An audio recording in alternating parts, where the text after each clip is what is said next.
নমস্কার বন্ধুগণ, আজকে ওএইটি সুদর্শন ভাইয়া চ্যানেলে তোমাদের প্রত্যেককে স্বাগত। আজকে আমি মিলিত হয়েছি বিশেষ দিনে। অ্যাকচুয়ালি আজকে আমার বার্থডে, তো সেই কারণবশত happy birthday to me. And basically সবাই ফার্স্ট নববর্ষ যখন পড়ে, মানে 1 জানুয়ারি বলো বা 1 বৈশাখ বলো, অনেকে বিভিন্ন রকম স্টেপ নেয় জীবনে, এটা করবো সেটা করবো।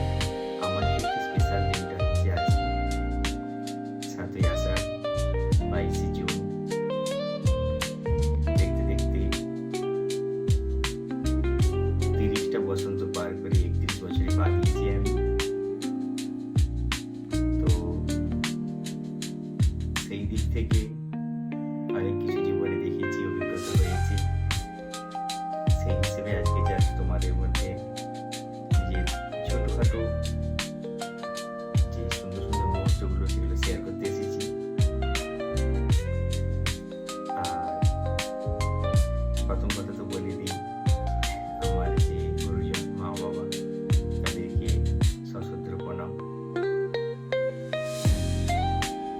তারা আমার জীবনে অনেক কিছু দিয়েছে। হ্যাঁ, আমার অনেক কিছু দিতে পারেনি, তার জন্য মাঝে মাঝে হয়তো ওনাদের কাছে আক্ষেপও করেছি, বাট ওনাদের যতটা সামর্থ্য ওনারা দিয়েছেন। আমার কে উইশ করবে বা না করবে সেই হিসেবে অতটা টেনশন না নিয়ে এবছর একটা নতুন রকম ভাবে চেষ্টা করছি যে নিজেকে প্রথমে উইশ করবো, দেখি কিরকম হ্যাপি থাকা যায়। আর অনেক কিছু সামনে বিলং করছে, অনেক কিছু ঘটবে, সামনে আসতে চলেছে, এরকম কিছু ঘটনা আছে। সেগুলো একে একে করে পূরণ হলে আমি জানাবো প্রত্যেককে। আমি আপাতত ফিজিক্স পড়াই, ক্লাস 11-12 ডিগ্রি, সাথে ম্যাথামেটিক্সও পড়াই ক্লাস 11-12 এবং জেইও। তো দুটো সাবজেক্ট সঠিকভাবে সঠিক মাত্রাতে ভালোভাবে পারি, এটা একটা আর্টসের পদ্ধতি ব্যাপার করতে পারো তোমরা প্রত্যেকে। আর আমাদের ফ্যামিলি স্ট্যাটাস খুব হাই ফাই এমন ব্যাপারটা কিছু নয়। আমি খুব লোয়ার মিডল ক্লাস ফ্যামিলি থেকে বিলং করি। তো ঠিক বড় বড় বাড়ি যাওয়া, বড় রেস্টুরেন্টে যাওয়া, বা ধরো কোনো শপিং মলে গিয়ে শপিং করা ইত্যাদি ইত্যাদি, এসব তো হবে না। বা বড় কেক কাটা তেমন ব্যাপার কিছু হবে না, ছোট করে হবে, বাট খুব হ্যাপিলি হবে। হ্যাঁ, সাধারণত আমরা এগ কেক কাটি না, কেন এগ থেকে মাছ বা ভেজি ব্যাপারটা অনেকটা শুভ বলে গণ্য করা হয়, তাই আমাদের ওই দিন কোনো মাংস হচ্ছে না। রান্না অনেক কিছু হবে, আয় থেকে ঘরে প্রস্তুতি চলছে ছোটখাটো হিসেবে। কেন মা বাবার প্রথম সন্তান হিসেবে তাদের কাছে একটা বিশেষ রকম অনুভূতি। সেই হিসেবে অল্প মিষ্টিও খাবো, মিষ্টি রেডি হচ্ছে। আর রান্না বান্নাও চলছে, আমিও হেল্প করব। আমার দই খেতে ভালো লাগে, দই খাবো।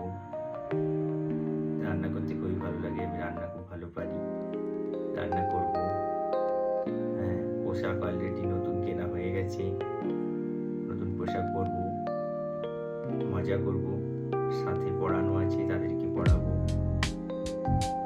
এবং নিজের টাইমটা একটু নিজের সাথে দেবো। এবং পুরোনো যা ভুল হয়ে গেছে আগেকার দিনের জীবনে, সেগুলো যেন আর না করি এবং নতুনভাবে নিজেকে তৈরি করে যেন আরেকটু যে আমিটাকে আরেকটু যেন ডেভেলপ করতে পারি, এই সমস্ত নিয়ে সুখের কথা। সাথে বিয়ে কবে হবে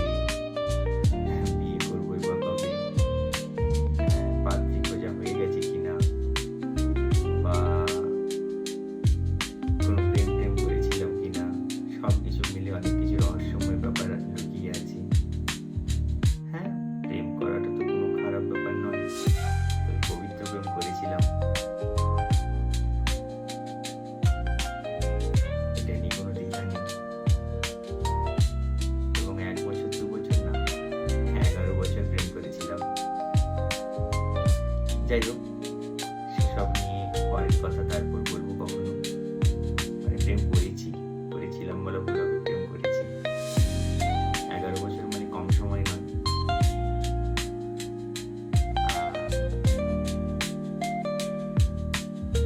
পড়াশুনো বা টিচিং হিসেবে কেরিয়ার আমার খুবই ভালো লাগে।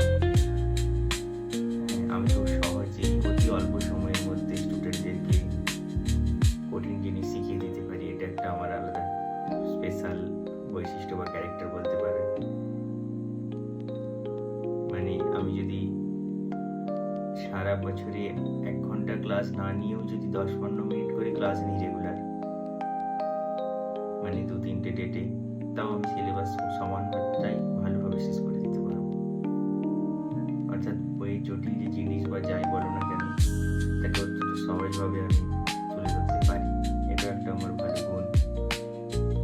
তো সেই হিসেবে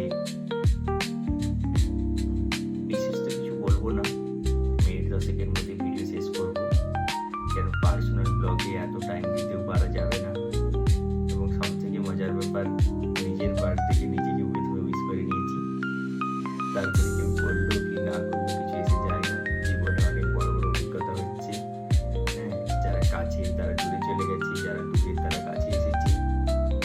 কখনো ফিনান্সিয়াল ভাবে প্রবলেমে পড়েছি, বন্ধুরা হেল্প করেছে। কখনো সব ঠিকঠাক গেছে। এখন আপাতত স্টেবল কন্ডিশনে আছি, হ্যাপি আছি। আর তার থেকে বড় কথা, হ্যাপির সাথে সাথে সুখে তো আছি। আর সাকসেস কম বেশি কখনো মিলেছি, কখনো অসফল হয়েছি, আবার চলেছি। সেই ছোটবেলার ঘটনার মতো, যে আমরা যখন পড়ে যেতাম, পড়ে যেয়ে তো শুধু ভ্যামে করে কাঁদতাম না, পরে মা বাবা প্রেরণা জোগাতো বা বাড়ির কেউ প্রেরণা জোগাতো, আবার উঠতাম, আবার হাঁটতাম। তেমনভাবে চলতে চলতে জীবনে বড় হওয়া। জানি না আর কত বছর বা কত বসন্ত জীবনে আছে। যতটুকুনি আছে ভালোভাবে কাটবো। এবং যেতে যেতে শুধু এটাই বলবো, মানে যখন শেষ দিনটা হবে জীবনের, যখন ধরো খুব কঠিন অবস্থায় বেডে পড়ে থাকবো, তখন শুধু একটা কথাই বলবো, মজা আ গয়া, জিন্দেগি জিনে में।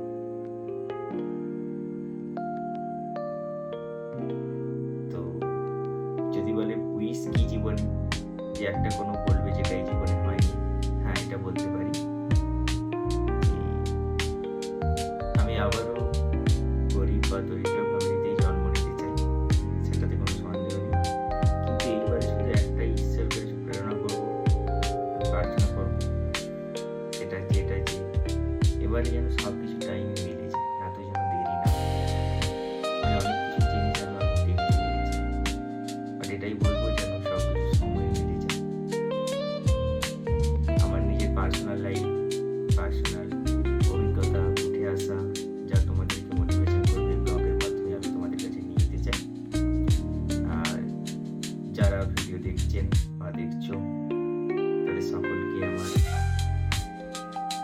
জন্মদিনের দিনে বড়দের প্রণাম, ছোটদের ভালোবাসা। সাথে থাকুন, সুস্থ থাকুন, নিজেরাও নিজেদের জীবন এনজয় করুন। এবং হ্যাঁ, একটা কথা যেতে যেতে বলতে চাই, না কারোর মেরেছি, না কাউকে মারতে দিয়েছি। আমি জীবনে এই মোটিভ নিয়ে চলি যে আমি কারো ক্ষতি করবো না, কেউ আমার ক্ষতি কাউকে করতেও দেবো না। ঠিক আছে? তো অনেস্ট থেকো জীবনে, অনেস্ট আছি। কখনোই অনেস্টিকে অনেকে ব্যবহারেও লেগিয়েছে, কাজে লাগিয়ে দিয়েছে। অনেকে অনেস্টিকে কাজে লাগিয়ে অন্যের কাছে বিভিন্ন রকম কথা পর্যন্ত বলেছে। বাট আফটার অল সবশেষে আই এম হ্যাপি। জীবনের আসল পারপাস এটাই হওয়া উচিত, আমি মনে করি।